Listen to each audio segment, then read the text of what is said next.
Hello and welcome to another Enforcement Planning Appeal case study video.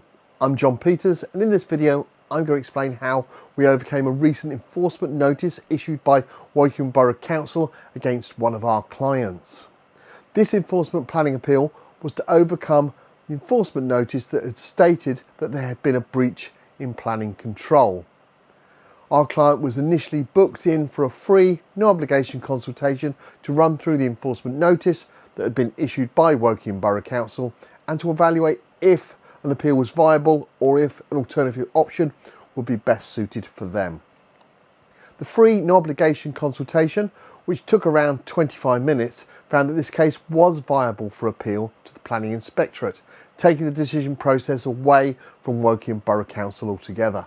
The council claimed the enforcement notice related to, without planning permission, the material change of use of the land from amenity land to residential use. The council claims the reasons for issuing the notice are: 1. It appears to the council that the material change of use of the land had occurred within the last 10 years. 2. The material change of use has a detrimental impact on the character and appearance of the area by reason of the loss of open landscaping, which positively contributes to the openness of the street scene and is part of the overall green network of landscaping in the area. This is exacerbated by the overly prominent and visually jarring boundary fence and planting by virtue of its forward position and misalignment with the neighbouring fence line. The development is therefore contrary to Section 12 of the National Planning Policy Framework and local policies. 3. The council considers that planning permission should not be given because planning conditions would not overcome these objections. 4. To remedy the breach in planning control. The enforcement notice stated that the client was required to: 1. Cease unauthorised use of the land for the residential purposes. 2. Remove the fence, posts and its foundations marked on the plan, including any resulting materials from the land. 3. Remove the planting from the land shown on the plan. 4. Restore the land to its former condition prior to the breach taking place. 5. Put a 2-metre high close board fence between the points A, B, C shown and marked on the plan, and as shown in the photo.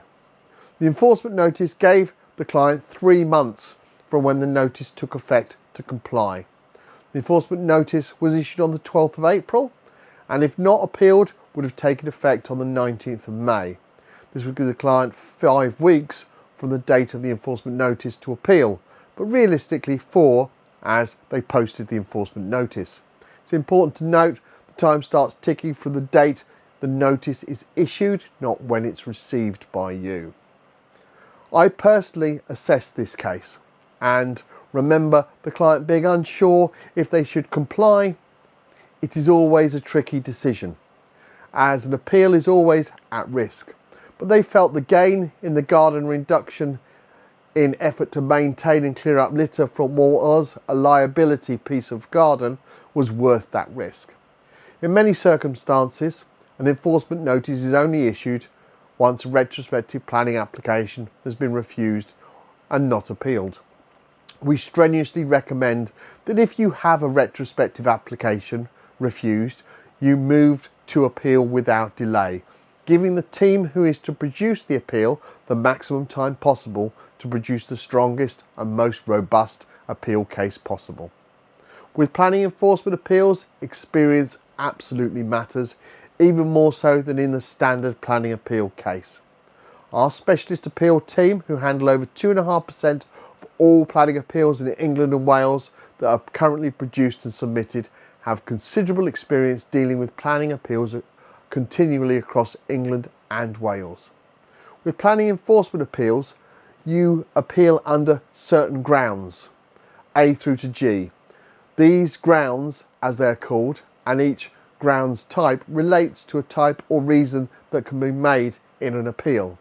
Grounds A, you request the planning permission. Grounds B, you claim these matters that are claimed have not happened. Ground C, Those matters, if they occurred, do not constitute a breach in planning control.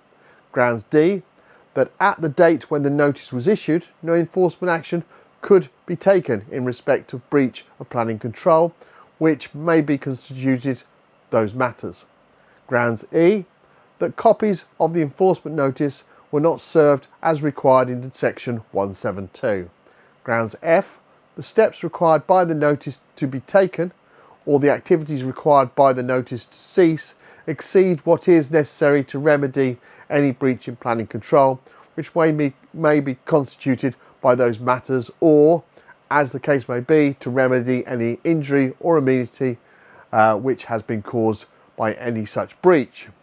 Grounds G, that any period specified in the notice in accordance with section 1739 falls short of what should be reasonably be allowed. You can appeal under multiple grounds if they are relevant. It is important to note the recent changes in legislation with the introduction of the Levelling Up Act 2023 that removed the right to appeal enforcement notices under grounds A in certain types of applications that have been recently refused by the local authority. As a consequence, it's absolutely essential that all retrospective cases are appealed within the required timescale, or the development could be at a serious risk should the local authority serve an enforcement notice for a breach in planning control, and will have to be removed or the use stopped without any further redress. The foundations of an enforcement appeal start with the production of a comprehensive and robust enforcement appeal statement that in this specific case covered 17 pages and just over 3,900 words. It's important to detail in the enforcement appeal statement where the local authority failed in their assessment of the case and how and where possible both local and national policies apply in favour of the appeal. Additionally, if possible, bringing in similar cases that the Planning Inspectorate found in favour of the appeal. Obviously, with the back catalogue we have of wins, we're able to use these cases and what the inspector said in them as additional argument to support the case we are working on. Once an enforcement appeal statement is completed, we send the document to our client asking them to check that they are happy for us to submit the case. With enforcement appeals, the local authority has the right to respond to our appeal statement, and they often do. This in turn, it is vitally important that all the documents and responses are submitted on time throughout the process, as failure to do so will result in the appeal not being successful. Always ensure you use a professional who has considerable experience of enforcement appeals. It is worth asking them for some recent successful planning appeal case studies like you will find on our website. Due to the large numbers of cases we represent, we have a dedicated team that liaises with the Planning Inspectorate on a daily basis. Enforcement planning appeals are dealt with by the most senior planning inspectors. As such, these cases tend to take longer to be dealt with, as they have to wait for one of these experienced senior inspectors to be available. If you appeal an enforcement notice, the notice is put on hold, waiting for the planning inspector to be allocated and to assess the case and make their site visit. For this case, the planning inspector assessed that the main issue was the effect on the street scene. The planning inspector's decision notice report stated the development, including close board timber fencing almost 2 metres high to enclose the area of enlarged garden, in the context of the overall amount of open land along the dwelling and the extensive areas of open space at the roadside nearby, the site is of relatively modest proportions. The land now enclosed by fencing is thus correspondingly limited in size. At a distance of around 3 metres, the fencing is set well back from the pavement, with an ample open area remaining in front. In addition, there has been no significant erosion of natural features, which contributed positively to the visual qualities of the surrounding area. As a result, there's been minimal loss of open landscaping arising from the development. The fencing stands much closer to the footway than the neighbouring close board fencing of similar height and at the side of the drive. The change in alignment of the boundary treatments is to some degree emphasised by the newer appearance of the fencing compared to the well-weathered natural finish and largely recessive visual qualities of the older neighbouring boundary treatment. Even so, that should change over time as the fencing weathers to a colour similar to next door. More importantly, the distance between the fencing and the pavement, along with its stepped alignment, is not at odds with similar roadside fencing nearby.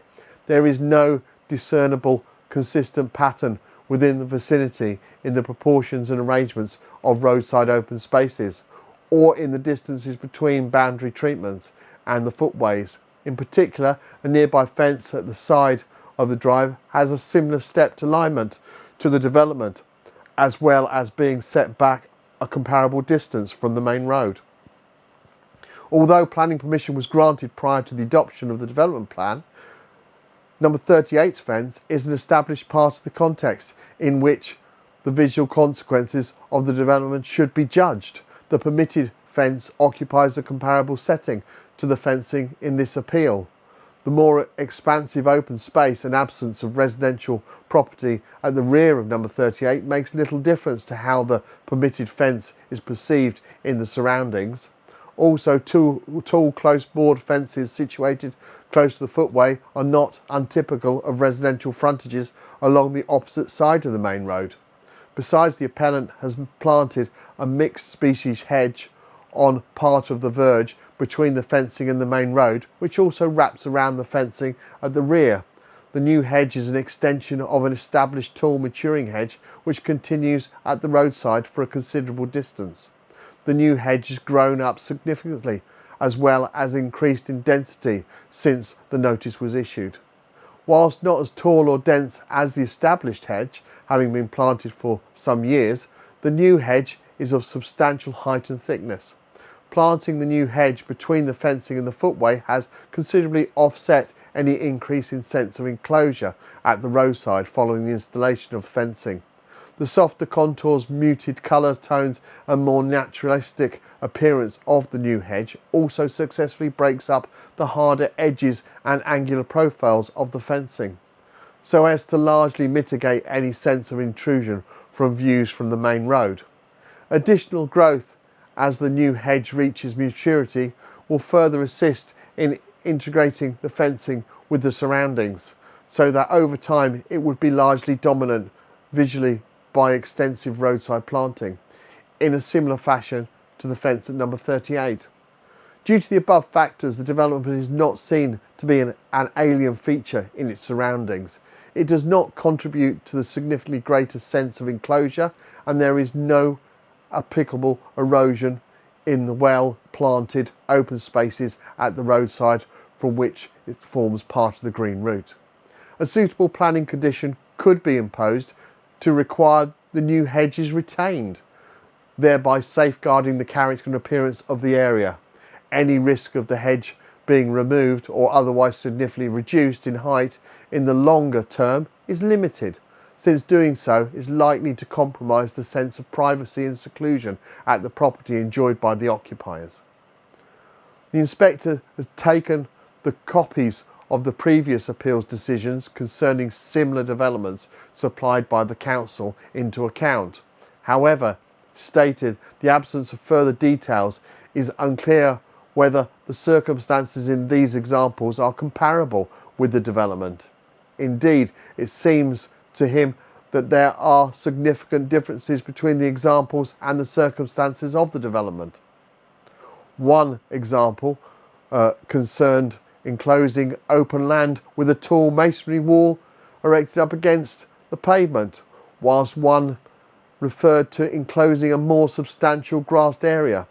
In another example, the details of the boundary treatment were at issue, not the principle of the development. In any event, the inspector stated he has to determine this appeal on the basis of the individual planning merits of the development and not the light of the evidence before them.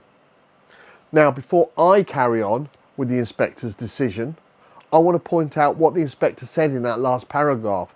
This is why it's so important to only put relevant precedent in appeals and not just something that looks similar. Detail matters, and it seems here the local authority annoyed the inspector by providing non-relevant appeals that had gone in their favour. The inspector went on to say, consequently, the development does not cause unacceptable harm to the character and appearance of the surrounding area. There is no inconsistency with the Borough Design Guide supplementary planning document, which in Design Principle R12 advises that boundary treatments should be designed to contribute positively to the character of the area and the quality of the public realm. The visual impact of the development is not solely associated with the fencing, having regard to the significant landscape planting also undertaken. Design Principle R13, which seeks provision to high quality public open space in residential developments, is of limited relevance since it's far from made aware of the site is privately owned.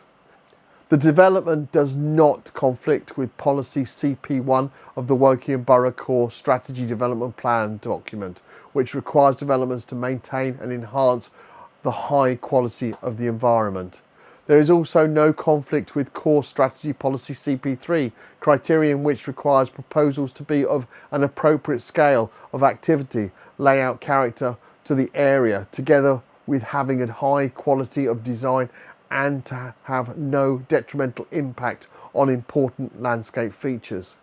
There's no conflict with LP Policy CC03 criteria, in which seek to protect green infrastructure, resist the loss, fragmentation or isolation of such areas and protect landscape features.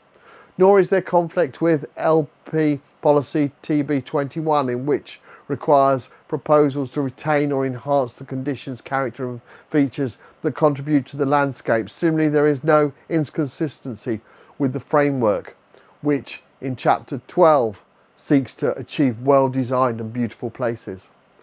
The inspector visited the site on the 8th of October and issued a decision on the 25th of October, concluding the development does not cause unacceptable harm to the character and appearance of the surrounding area and accords with the development plan. There are no material considerations that indicate that a Grounds A appeal should be determined other than in accordance with the development plan. For the reasons given, I conclude that the appeal should succeed on Grounds A. The planning permission will be granted, the enforcement notice was quashed and the appeal allowed. If you'd like to find out if we can help you with your planning appeal, complete our online form on our website www.planningappealsuk.com, and our new case support team will arrange for a free no obligation consultation with one of our planning appeal assessment professionals. Thank you for taking the time to watch this planning enforcement appeal case study video, and I look forward to producing another one very shortly. Thanks a lot. Bye.